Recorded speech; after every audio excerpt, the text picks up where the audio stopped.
I don't typically drink a ton of tea, but today is going to be a very lengthy, chatty video, so I'm preparing my throat for the worst. Today, we're going to talk about what it's been like doing YouTube for the past 4 months full time. And if you're new here, hi, I'm Danny. I have been a content creator for the past 4 years. I started in the beauty short form content space. 4 months ago, I decided to stop focusing as much on beauty and switched full time to YouTube to start vlogging. Didn't really have a huge plan. I just kind of followed my gut because I always felt like in my soul YouTube was the platform for me, and we have graciously grown a lot since then. So yeah, I thought we could spend the morning together while I kind of talk about what it's been like these past 4 months. So with that, here we go. So I'm going to talk through this while I get ready because I cannot just like sit here and talk. So I do feel like I need to give you guys a little bit of context on my social media journey prior to YouTube, because it is a huge reason why I finally made the decision to switch over to YouTube. Now that I've been doing YouTube for 4 months, I do think it has actually helped me a lot with my overall YouTube journey and how smoothly it's gone. Also, I'm running out of the Square Lawn primer. It is so expensive, but it's so good. I am so sad. I only have a little bit left. So like I mentioned, I started in short form beauty back in July 2020. In general, looking back, I do think that things went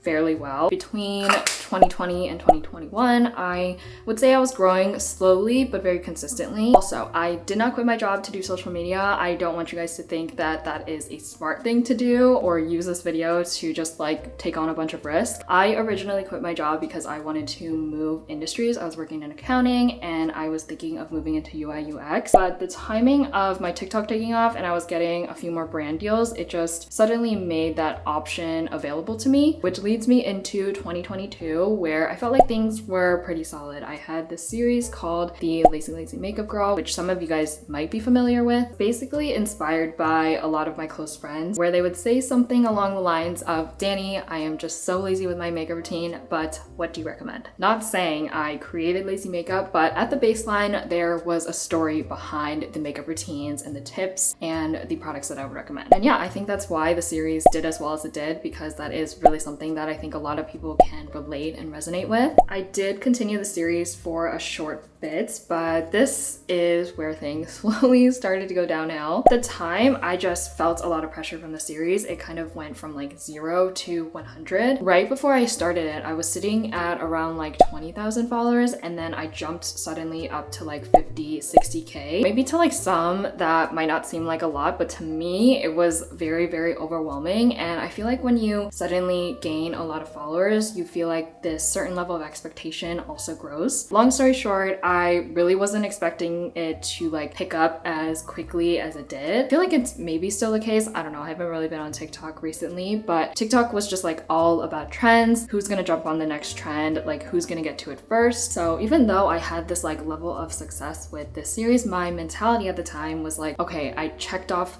this series, it was successful, I'm happy with it, but what's next? Like I need to come up with something new in order to stay relevant and just survive this crazy social media landscape. And long story short, it absolutely did not work out. I was not able to get something to trend to that extent again. Part of me does feel like I jumped the gun a little bit too quickly and I could have spent a little bit more time really building out the series, but you know, you live and you learn. Things were just not working out, and I slowly started this really vicious cycle between late 2022 and 2024, where I would take a step back, go back to the drawing board, come back to Instagram and TikTok, start posting content again, completely just like slam my face into a wall again, and then repeat. And that cycle slowly started going faster and faster, and I guess in basic terms, I was just like getting burnt out quicker and quicker. So I obviously came to realize this was not a sustainable way to live my life. And if something is literally just not working for me, then maybe it's time to finally let go and let it change.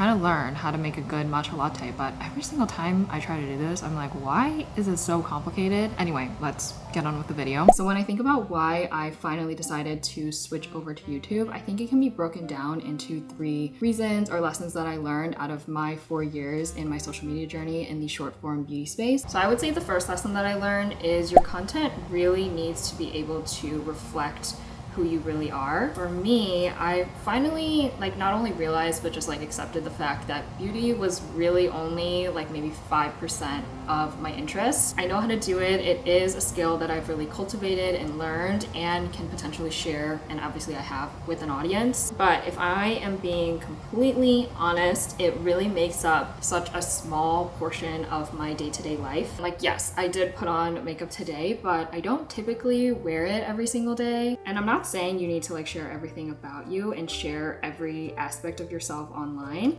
Ooh, I went over.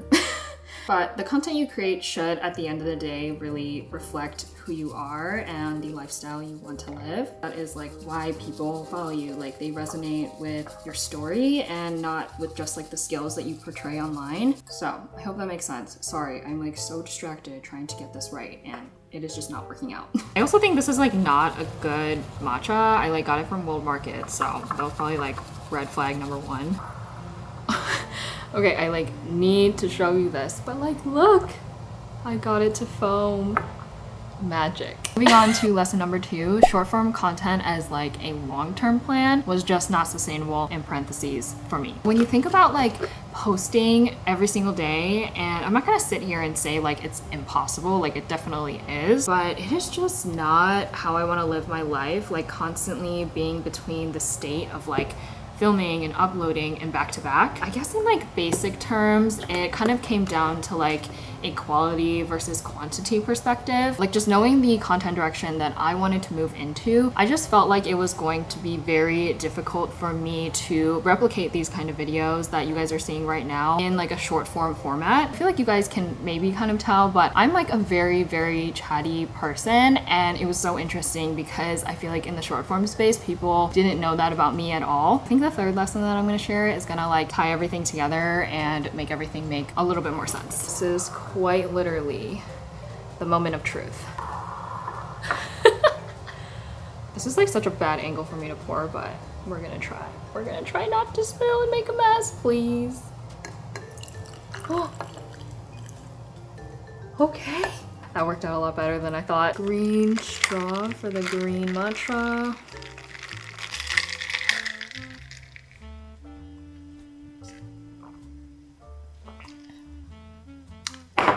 This is not good matcha, or it just tastes like milk. What the heck, guys?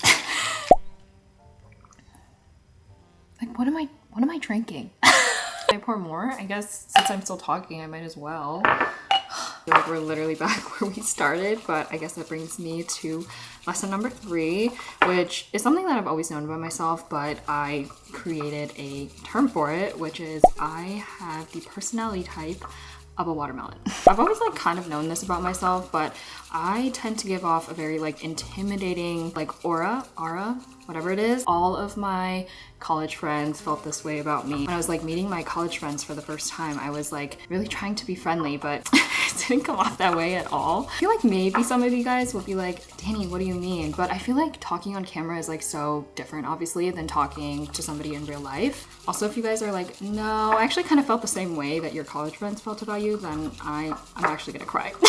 But anyway, back to the watermelon analogy. I am someone that has this very hard exterior, give off that very intimidating vibe. I definitely know I do that because I'm someone that tends to always have my walls up. I don't know why, I can't control it, and anytime I talk about it with my mom, she goes this, she's building a wall, and I'm that is literally the rudest thing ever.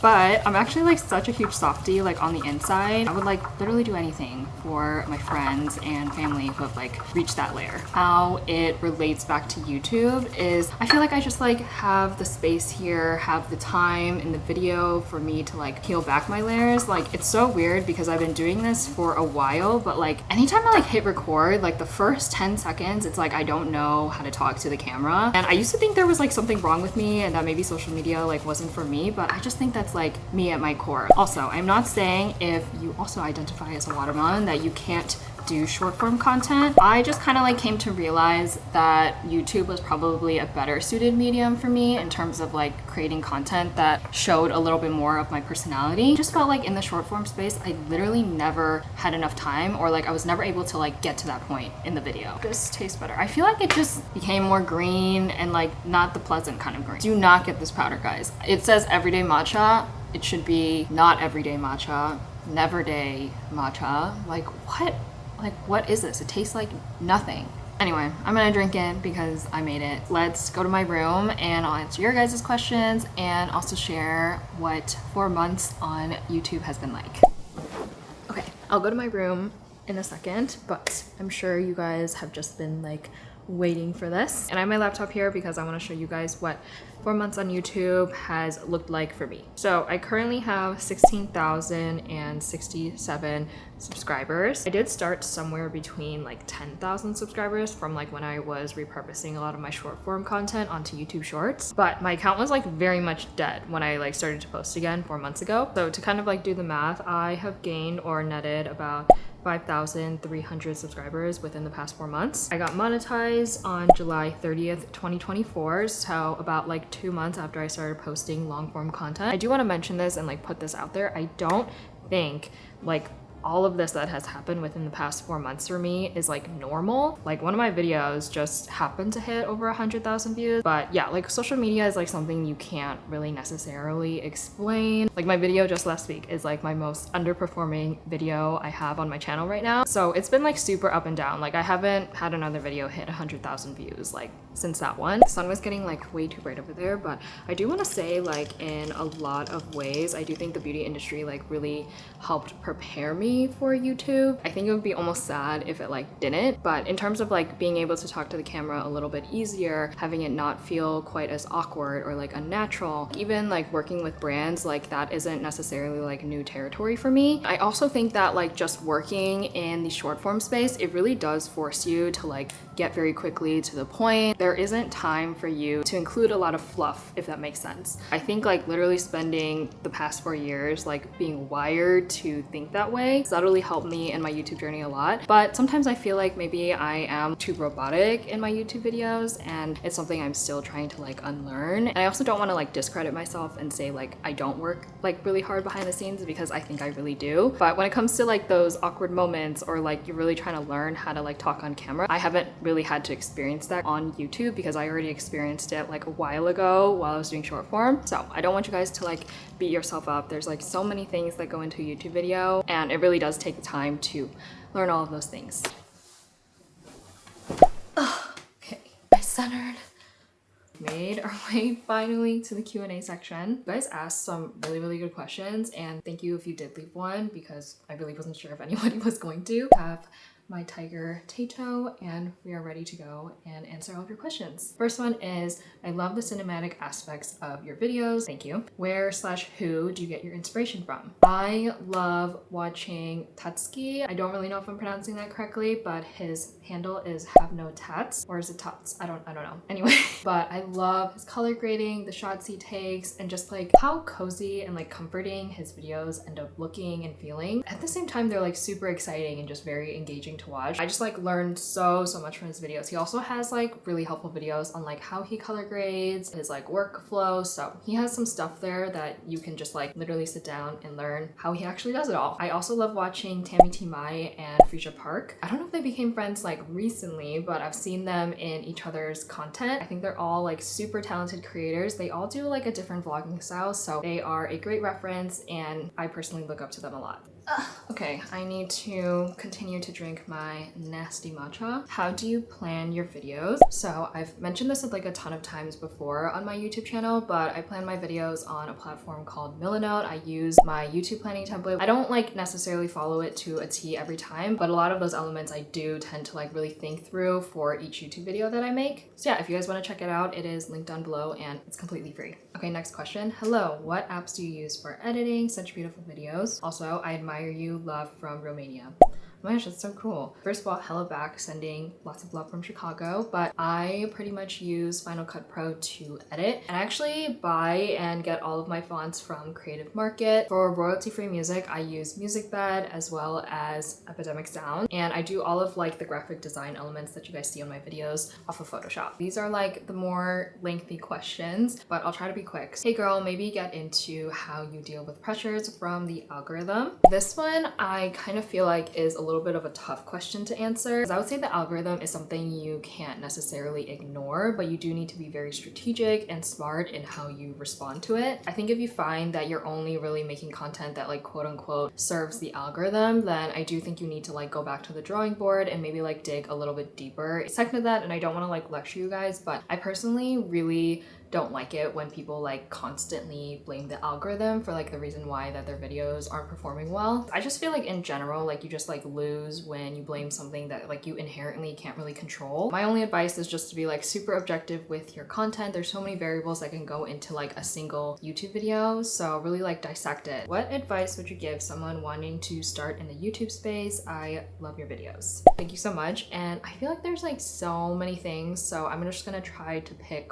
one, and I'm gonna assume that you want to do like YouTube or like creating content as a career. So if there's like one piece of advice I think that I could give, and like something that has like carried me very far in this space, is you're really gonna like learn a lot as you go. So like don't feel like you need to know everything from the start. And second to that, with each video, just being like super open to learning, figuring out how to better your content with each video and like each iteration. I personally have this like super long list of a note where I just like write anything that I learned from like a previous video or something that I saw someone else do and I'm like, ooh, like that would be really smart to implement it in next week's video. And something that I can definitely say as somebody who's like been in the space for the past 4 years, I can clearly see a huge difference between the creators that really dissect their content, like look at it from a very objective point of view and constantly just like work through it, like look at it from a new angle, try new things, like they're not scared to really experiment, versus the creators that I've seen that just kind of like post to post. Their only baseline when it comes to a content creator is just like being consistent, but in my opinion that like really is the bare minimum that you can do. I hope that helps, and who am I to say, but it is definitely something that I have kind of noticed from the sidelines. What were you most shocked about with the transition from short form content? In the back of my head, I always anticipated like filming and editing to be very time consuming, but I didn't really think planning the entire video, which is like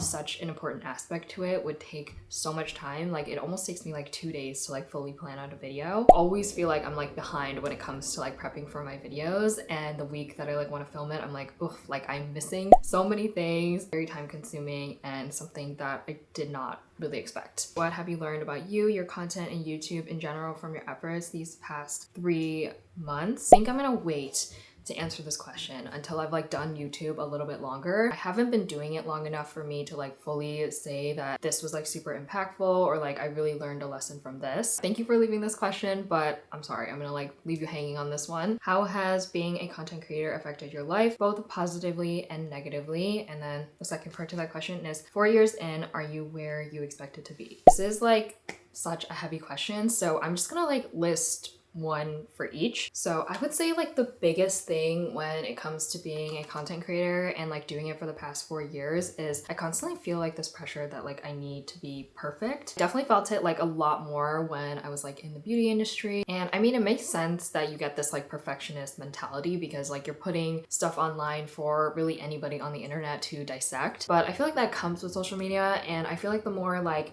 quote-unquote negative aspect to it is that like perfectionism or that idea where I like constantly need to be perfect has like leaked into like my offline life. Obviously my content is going to be naturally like a more polished version of myself, that when I like meet somebody for the first time, like I don't want to be misunderstood. I really don't know how to explain it. I know I'm like doing something so different with my life, so I feel this pressure where I have to show I have it all together. But yeah, that's definitely something that I have struggled with in my content creator journey these past 4 years. Let's move more into the positives, but I would say the biggest positive or plus when it comes to being a content creator these past 4 years is I've just been really able to maintain a lot of like my friendships and relationships in my life just because my schedule is so flexible. Even with my friends who don't live here, like the plan originally was for me to move to New York where a lot of my friends ended up after college. So I feel like the distance has never became like a reason for me and my friends to slowly lose touch or anything like that. The second part to that question, I feel like I'm like out of breath, is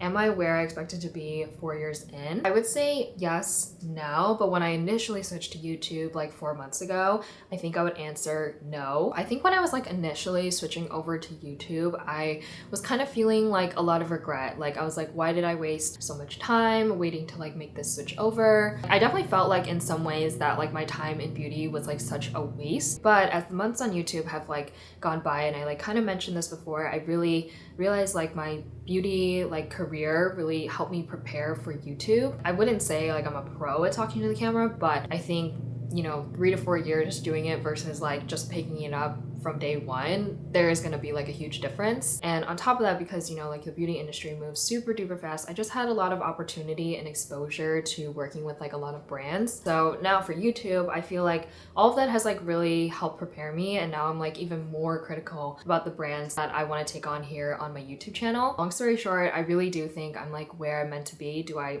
know what the future holds? Like no. Regardless, I feel really good about it, and I'm just like excited to see where God will lead me next. Final question. Surprisingly, my throat is not gone. Hi Danny, do you have any goals you'd like to accomplish by the end of the year? And how do you stay disciplined? I would say like my biggest and kind of like dumbest goal right now is just to have one of my travel vlogs to like pop off. And my travel vlogs are arguably like my most underperforming pieces of content on my channel, which I'm not like blaming like anybody. Like I understand why they don't do well. Like I'm still figuring out how to like get them to do better, but I love them. They are like my more unscripted moments on my channel. They're also videos that I just like really love working on. Like I really struggle through them. They're a huge challenge. I like learn the most. And I think it's also really exciting that like when I'm filming them, I have no idea how it is going to come out. They are often filmed with people that are like in my life, and I just like really love looking back on them. I actually don't really look back on a lot of videos that I post, but those are like the only ones that I do. If I can just get like one of those videos to do well and like have a lot of people resonate with them, like that would be so cool. Finally, I don't really have anything like really crazy to say about like staying disciplined. If you want to know more about that, I would definitely recommend watching like my monthly routine videos. They each kind of like build off of each other too. Like I don't feel like there's like one routine that's like ever perfect for me, and I kind of like love that because I love trying new things every single month, because you know, life is just so chaotic. Like there's just no way that you can like be a robot and like do the same routine every single day. So yeah, we have finally made it to the end of this video. Oh my gosh, I've like never talked so much in like one video. I'm like kind of nervous for when I edit this video. I'm going to probably like cringe so badly at myself. But yeah, I hope you guys learned a little bit more about me and like my experiences in the social media space. I've never really done like a video like this, so if you guys have any questions, feel free to drop them below. Literally don't be shy, because I don't really get that many comments, so 9 times out of 10 I will respond, and I will try to respond as thoroughly as possible. So yeah, this has been like my 4-month journey on YouTube. I will hopefully try to do like an updated one as well, because I'm sure so many things will change. But overall, I'm like really enjoying the ride. I am super grateful for this opportunity. Have no idea where it will lead, but I'm just like really excited for like the doors that I know will open. I hope you guys enjoyed this week's video. If you made it this far, thank you so much for watching, and I'll see you guys hopefully next week as well. Bye!